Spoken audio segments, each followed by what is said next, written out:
धरती जो सबको जीवन देती है, धरती जो परमपिता परमात्मा ने इंसान के लिए जीवनदायिनी बनाई है, इस धरती को सजाना संवारना हमारा फर्ज है। इसके उल्ट आज का इंसान इस धरती को बर्बाद करने पे तुला हुआ है। वो पेड़ पौधे, वो फूल बाग बगीचे खत्म होते जा रहे हैं, उसकी जगह कंक्रीट के पहाड़ उभरते जा रहे हैं। चाहे वो धर्म हो चाहे साइंस, सभी चीख पुकार रहे हैं कि हमें धरा की संभाल करनी है। खास करके हमारे देश में धरती को माँ का रूप दिया है। वो जन्म होते ही संभालती है, मरणोपरांत भी संभालती है। तो इस धरा पे ज़्यादा से ज़्यादा पेड़ पौधे लगाने चाहिए। हमारे सभी धर्मों में इसका जिक्र आता है। वातावरण अगर स्वच्छ होगा तो प्रभु अल्लाह वाहिगुरु गॉड खुदा राम की याद आएगी। वातावरण दूषित होगा तो इंसान का दिलो दिमाग भी दूषित हो जाता है। उसकी वजह से काम वासना, क्रोध, लोभ, मोह, अहंकार, मन माया प्रबल हो जाते हैं। आज के दौर में ऐसा ही हो रहा है। जो जो लोग पेड़ पौधे काटते जा रहे हैं, त्यों त्यों बेचैनियाँ, परेशानियाँ बढ़ती जा रही हैं। मौसम का मिजाज बदलता जा रहा है।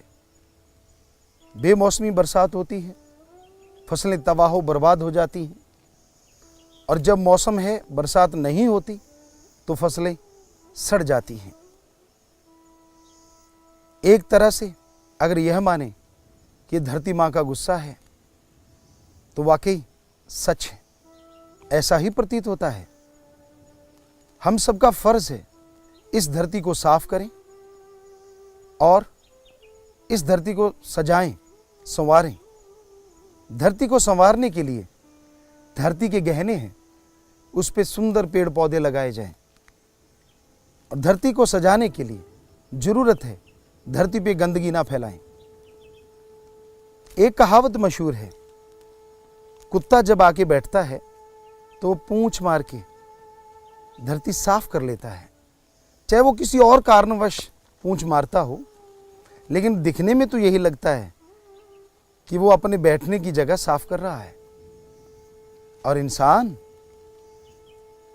बड़ा ही हैरानीजनक दृश्य पैदा करते हैं। चलते जाएंगे, बाइक पे जा रहे हैं, गाड़ी पे जा रहे हैं, एकदम से पान की पिचकारी दूसरों के कदमों में डाल देते हैं। उन्हें यूं लगता है जैसे उन्होंने बहुत बड़ा काम किया। लोग उन्हें नवाबजादा कहेंगे, लेकिन वो भूल जाते हैं लोग उसको नहीं बल्कि उसके पैदा करने वालों पे भी लानत भेजते हैं। कौन है ये जिसको तमीज नहीं? कौन है ये जिसको ये पता ही नहीं कि शिष्टाचार क्या होता है? आप चलते चलते केले का छिलका फेंक देते हैं। आप कहते हैं मैंने कुछ नहीं किया, केला खाया है, छिलका फेंका है। कोई बाइक सवार आता है बेचारा, छिलके पे से ब्रेक मारता, टायर फिसल जाते हैं, उसके हाथ पांव टूट जाते हैं या किसी की मौत हो जाती है। आपने तो कुछ नहीं किया, एक केले का छिलका फेंका है, लेकिन अनजाने में आपने किसी एक की जान भी ले ली है। तो ये जो आप धरा को बर्बाद करने पे तुले हैं, रुक जाइए, पेड़ पौधे मत काटिए। हम आपको गारंटी देते हैं कि आपके बेटा या बेटी आपके आने वाले समय में आपका भला करेंगे कि नहीं करेंगे, आपका नाम रोशन करेंगे कि नहीं करेंगे, ये नहीं पता। लेकिन ये गारंटी देते हैं अगर आप पेड़ लगाते हैं तो आपका ही नहीं, आपके आने वाली पीढ़ियों का ही नहीं, पूरे समाज का वो भला करेंगे। पूरे समाज की गंदगी को वो समेटेंगे और बदले में स्वच्छ वातावरण पैदा करेंगे। हमारा हिंदू धर्म साफ साफ उसमें लिखा हुआ है, अगर आप प्रभु की खुशियां चाहते हैं, अगर जीवन में बहार चाहते हैं, तो शुद्ध वातावरण होना चाहिए। पुरातन समय में लोग यज्ञ करते थे। यज्ञ करने में उनका मकसद था वातावरण शुद्ध हो, खुशबूदार हो। आज के दौर में यज्ञ करने की जरूरत है, लेकिन वो यज्ञ होना चाहिए आप पेड़ पौधे लगाएं।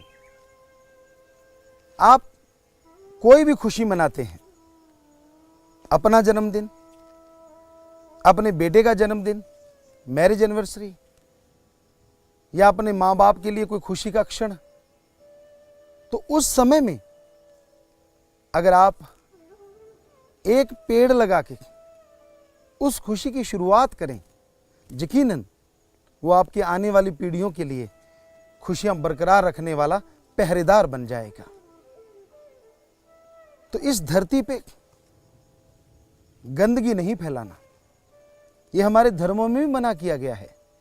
यही बात पवित्र कुरान शरीफ में, सिख धर्म की पवित्र गुरबाणी में, पवित्र बाइबल में भी आती है कि वातावरण जितना शुद्ध होगा उतना ध्यान प्रभु में लगेगा, और ध्यान प्रभु में लगेगा तो आदमी की सोच स्वच्छ होगी, शुद्ध होगी।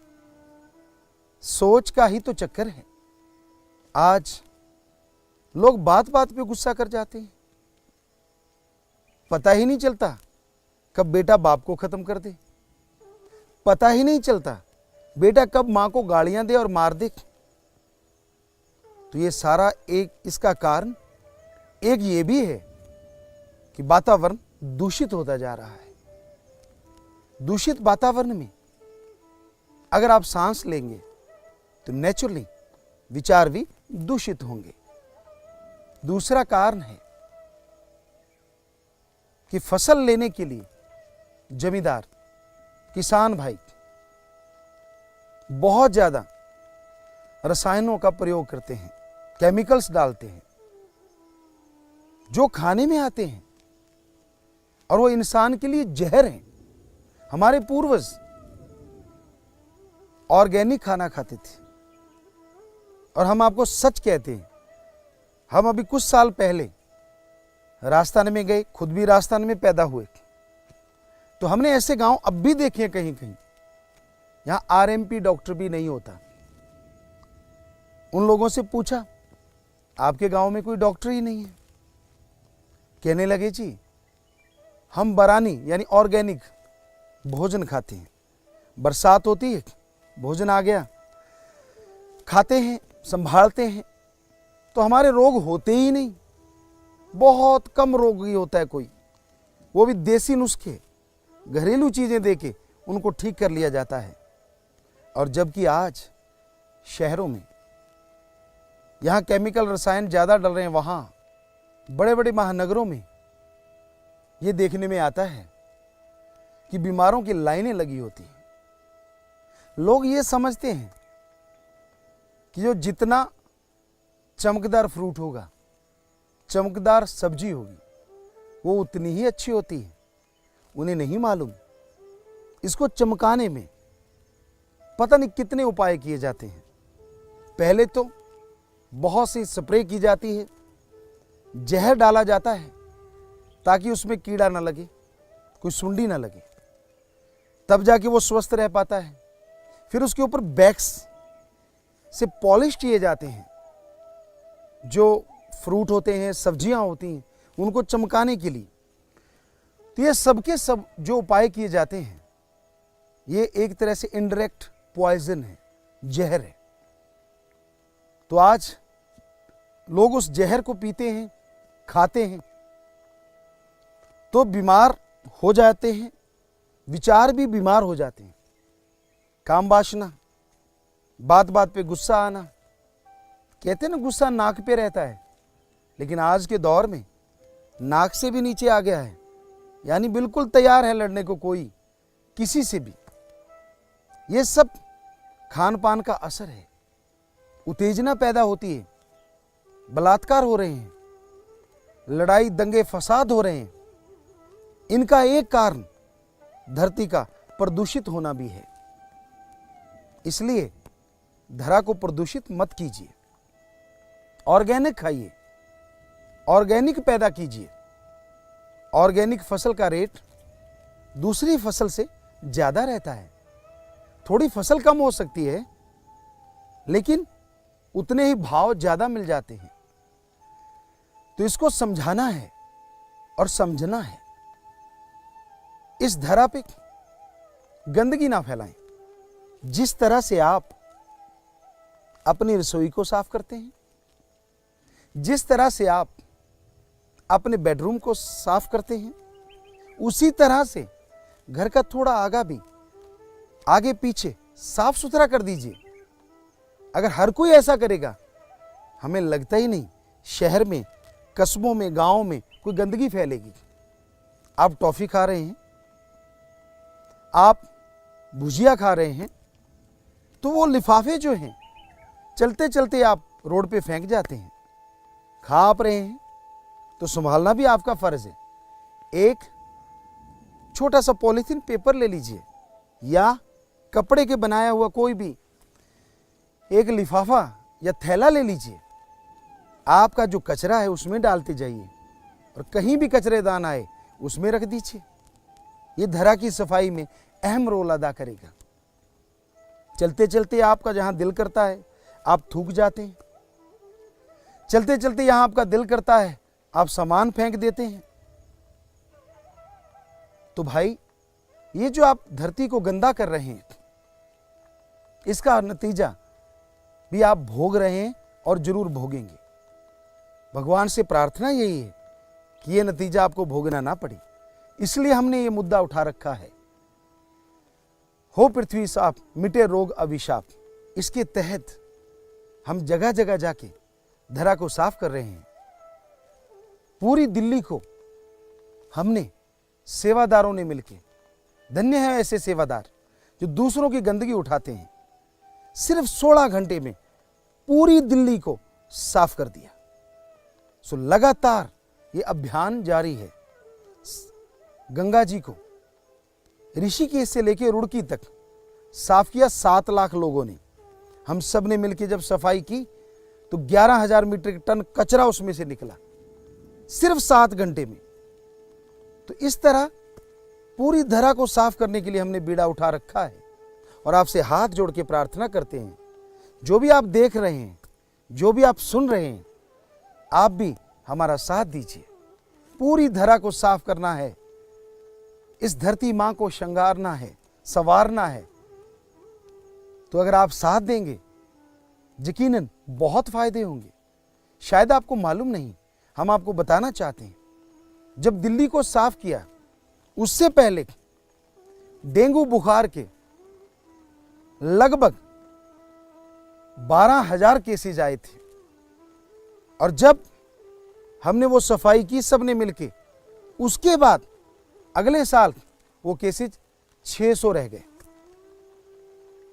0 भी हो सकते थे, लेकिन बहुत लोगों ने अमल नहीं किया। हमने फार्म भरवाए, जिंदगी में कभी कचरा नहीं फैलाएंगे, साफ सफाई पे ध्यान देंगे, लेकिन बहुत लोगों ने फार्म नहीं भरे और उन्होंने कचरा जारी रखा। शायद इसलिए वो 12,000 से कम होकर गिनती 600 आई। अगर वो भी साथ देते तो वो गिनती 0 होती।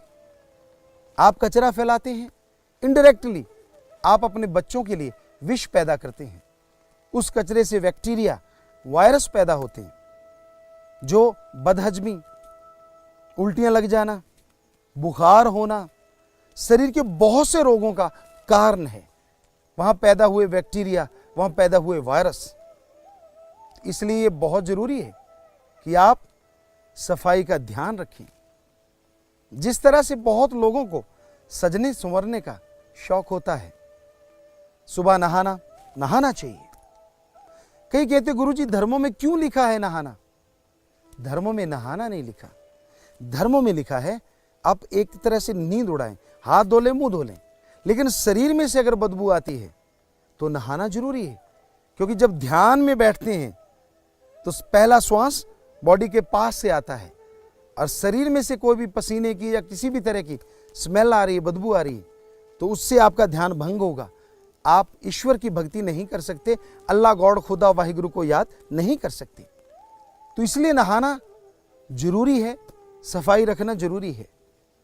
पर सिर्फ शरीर की सफाई रखते हैं, बाल बच्चे घर परिवार की सफाई रखते हैं, बाकी समाज में अगर गंदगी फैलाते रहते हैं तो यकीन मानिए आप बीमारियों से नहीं बच पाएंगे। अरे पशु अपनी जगह साफ करते हैं, पक्षी घोंसला बना के उसको साफ करते हैं। आपको तो हमारे धर्मों में सर्वोत्तम जून कहा गया है। हमारे हिंदू धर्म में सर्वश्रेष्ठ जून, इस्लाम धर्म में खुद मुख्तियार जून, सिख और ईसाई धर्म में भी मुखिया जून, सरदार जून कहा गया है। तो अगर पशु पक्षी परिंदे सफाई का ध्यान रखते हैं, आप क्यों नहीं रखते? आप तो सर्वश्रेष्ठ हैं। आपका हाथ नहीं कांपता जब जलते जलते आप केले का छिलका, बीड़ी सिगरेट जलती हुई फेंक जाते हैं? किसी गाड़ी को आग लग सकती है, किसी पशु के मुंह में वो गंदगी जाएगी।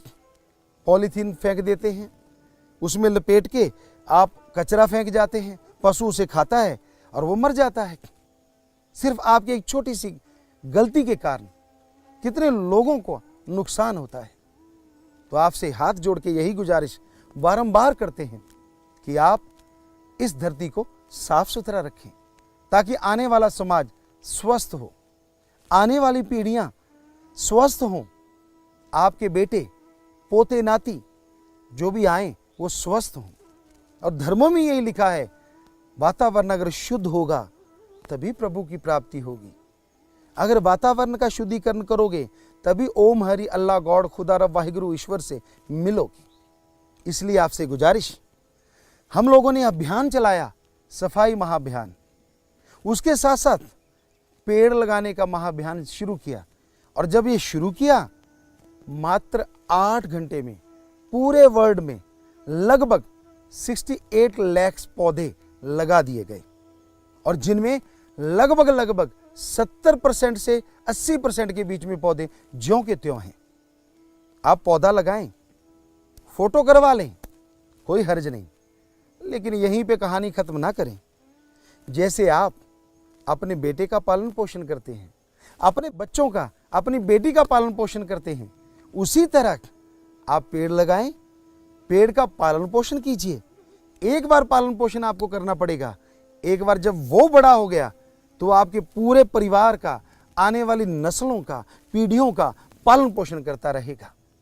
इसलिए कोई भी फंक्शन है, किसी भी तरह का आप खुशी का त्योहार मनाते हैं या अपने माता पिता की बरसी मनाते हैं, आपसे गुजारिश है, कितना अच्छा हो कि आप अपनी गली नुक्कड़ की सफाई करके उसकी शुरुआत करें।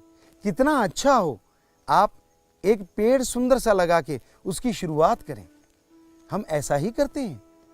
हॉस्पिटल की, हमने बहुत बड़ा हॉस्पिटल है, उसका मुहूर्त किया तो हमने 2 पेड़ लगा के उसका मुहूर्त किया। बहुत बड़े पेड़ थे, वो हॉस्पिटल की जगह में आ रहे थे, तो उनको शिफ्ट किया।